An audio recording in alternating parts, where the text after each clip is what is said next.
ఇంట్లో ఏమీ కూరగాయలు లేనప్పుడు ఎంతో టేస్టీగా ఈ కర్రీ ప్రిపేర్ చేసుకోవచ్చు. ఈరోజు మనం పప్పు అంటే బోర్ కొట్టే వాళ్ళకు ఇలా వెరైటీగా ట్రై చేసి పెట్టండి. అసలు ఒక్క ముద్ద కూడా వదిలిపెట్టకుండా ఇష్టంగా తింటారనమాట. ఈరోజు మనం పెసరపప్పుని కొంచెం డిఫరెంట్గా స్టైలిష్గా మార్చేద్దామా? పిండిని పునుగుల్లాగా చేసుకోవాలి. పునుగులు అంటే ఆయిల్లో డీప్ ఫ్రై కదండి. ఎలా చేయాలో అన్నది కూడా నేను వీడియోలో చూపిస్తాను.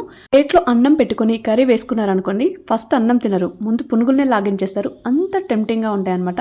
అసలు ఈ కర్రీని ఎలా ప్రిపేర్ చేయాలో చూద్దామా? Welcome to Sangeetha kitchen and vlogs. అందరు ఎలా ఉన్నారండి? ఇక్కడ 1 కప్పు వరకు పెసరపప్పు నానబెట్టి పెట్టుకోవాలి ముందుగానే. ఇది ఆల్రెడీ నేను నానబెట్టి పెట్టాను. ఇది నానబెట్టిన తర్వాత దీన్ని వాటర్ లేకుండా తీసేసి గట్టిగా పేస్ట్లా చేసుకోవాలి. పేస్ట్ అంటే మరీ పేస్ట్లా చేయకండి, కొంచెం బరకగా ఉంటే బాగుంటుంది. మనం ఎండపెట్టి పునుగులు ఎలా చేసుకుంటామో దానికంటే ఈ టేస్ట్ కూడా డిఫరెంట్గా ఉంటుంది, చాలా బాగుంటుంది. తర్వాత ఒక మిక్సీ జార్లో తీసుకొని దాంట్లోకి ఒక 2 వరకు పచ్చిమిర్చి, కొంచెం అల్లం వెల్లుల్లి పేస్ట్, అలాగే కొంచెం ఉప్పు వేసుకొని దీన్ని పేస్ట్ చేసేసుకోవాలి. చూసారు కదా, ఇక్కడ చూపిస్తున్న విధంగా ఇలా పేస్ట్ చేసుకోండి. చేసి పక్కన పెట్టుకోవాలి. తర్వాత ఒక బౌల్లోకి పెరుగు తీసుకోవాలి. 1/2 కప్పు వరకు పెరుగు తీసుకొని దాంట్లోకి మనం పేస్ట్ చేసి పెట్టుకున్న పెసరపప్పు పిండిని వేసుకోవాలి. పెసరపప్పే కాదండి, మినపప్పుతో కూడా సేమ్ ప్రాసెస్ చేసుకోవచ్చు, చాలా బాగుంటుంది. మినపప్పు కూడా హెల్త్కు చాలా మంచిది కదా, దాన్ని కూడా ట్రై చేయండి, బాగుంటుంది.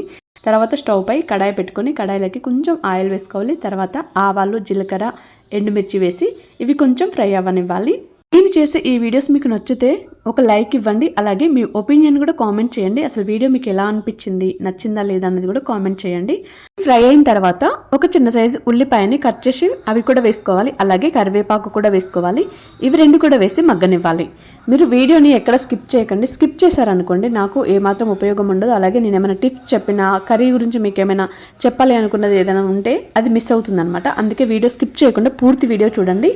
ఇవి ఉల్లిపాయలు మొత్తం మగ్గిన తర్వాత కొంచెం పసుపు, అలాగే అల్లం వెల్లుల్లి పేస్ట్ కూడా వేసుకోవాలి.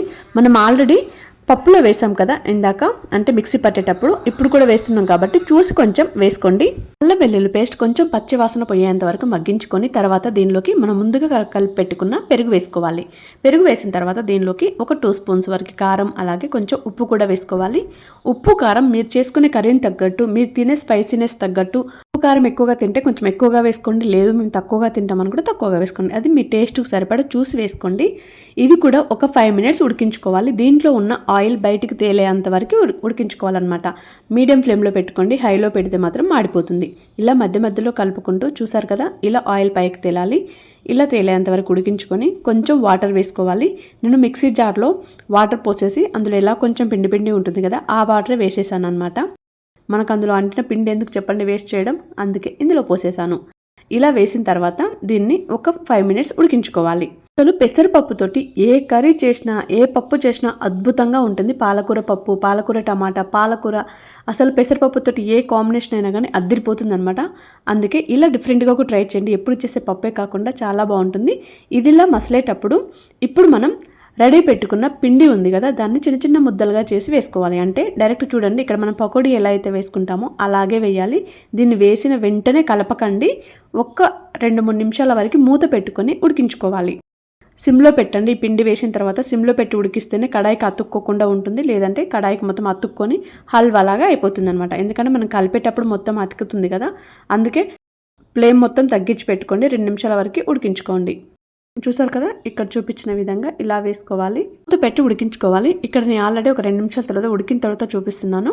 ఇలా ఉడికిన తర్వాత దీన్ని మెల్లగా కదుపుకోవాలి. ఇలా ఒక్కొక్కటి కదలకుండా మెల్లగా కలుపుకోండి. అంతే అండి, చాలా సింపుల్గా దీన్ని ప్రిపేర్ చేసుకోవచ్చు. టేస్ట్ మాత్రం అద్దిరిపోతుంది. చపాతీ, పూరీలోకి మాత్రం సూపర్ కాంబినేషన్ అని చెప్పొచ్చు. రోటీ, చపాతీ, పూరి వీటిలోకి మాత్రం చాలా బాగుంటుంది. రైస్లో కూడా బాగుంటుంది, కానీ రైస్ కంటే వీటిలోకి మాత్రం ఇంకా అద్దిరిపోతుంది. ఎప్పుడు చేస్తే రెగ్యులర్ చట్నీస్ ఇలా సాంబార్ టైప్ కాకుండా ఇలా డిఫరెంట్గా ట్రై చేయండి, చాలా బాగుంటుంది. ఇలా చేసిన తర్వాత కొంచెం దీంట్లోకి గరం మసాలా వేసుకోవాలి. అలాగే కొత్తిమీర కూడా సన్నగా తురుముకున్నది వేసుకోవాలి. అంతే అండి, చాలా సింపుల్గా దీన్ని ప్రిపేర్ చేసుకోవచ్చు. కూరగాయలు లేనప్పుడు మాత్రం మీరు ట్రై చేయండి. మీరు ఇంకొకసారి మళ్ళీ ప్రిపేర్ చేసుకొని తింటారు, అంత బాగుంటుంది టేస్ట్ మాత్రం. ఎప్పుడు చేసుకునే కర్రీలు, ఎప్పుడు చేసుకునే పప్పులే కాకుండా ఇలా డిఫరెంట్గా ట్రై చేయండి. ఇంట్లో వాళ్ళు కూడా మిమ్మల్ని చాలా మెచ్చుకుంటారు, చాలా ఇష్టంగా తింటారు. మనం చేసిన వంట అవతల వాళ్ళు తిని చాలా బాగుంది అని పొగిడితే అసలు మనం పడ్డ కష్టం అంతా మర్చిపోతాం. అందుకే డిఫరెంట్గా ట్రై చేయండి, ఇంట్లో వాళ్ళని మెప్పించండి. వీడియో నచ్చిందా? రోజు ఫాలో అవ్వండి. ఈ వీడియోపై ఒపీనియన్ మాత్రం కామెంట్ చేయడం మర్చిపోకండి. అలాగే వీడియో నచ్చితే మర్చిపోకుండా ఒక లైక్ మాత్రం చేయండి. మీ ఫ్రెండ్స్ అండ్ ఫ్యామిలీ కూడా షేర్ చేయండి. ఈ యొక్క అమూల్యమైన టైంను నా కోసం కేటాయించినందుకు thank you so much for watching.